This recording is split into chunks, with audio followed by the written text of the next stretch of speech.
எங்களோடு செய்தியாளர் சந்தானம் இணைந்திருக்கிறார். சந்தானம், ஜேசிடி பிரபாகருடன் வேறு நிர்வாகிகள் யாரேனும் தாவேக்காவில் இணைந்திருக்கிறார்களா? என்ன விவரம்?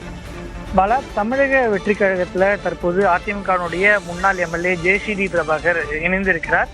கடந்த 2 வாரங்களுக்கு முன்பு ஜேசிடி பிரபாகரனுடைய மகன் தமிழக வெற்றி கழகத்துல இணைந்திருந்தார். அப்போதிலிருந்தே ஜேசிடி பிரபாகரனுடன் பேச்சுவார்த்தை என்பது நடத்தப்பட்டு வந்தது. அதிமுகவில் ஓபிஎஸ் நீக்கத்திற்கு பிறகு ஓபிஎஸ் உடன் அவர் பயணம் செய்திருந்தார். அதன் பின்பு மீண்டும் பாஜகவோடு கூட்டணி அமைத்ததற்கு பிறகு ஜேசிடி பிரபாகர் ஓபிஎஸ் அணியிலிருந்து விலகி ஓரமாக இருந்தார். இந்த நிலையில தற்போது அவர் தமிழக வெற்றி கழகத்தில் இணைந்திருக்கிறார்.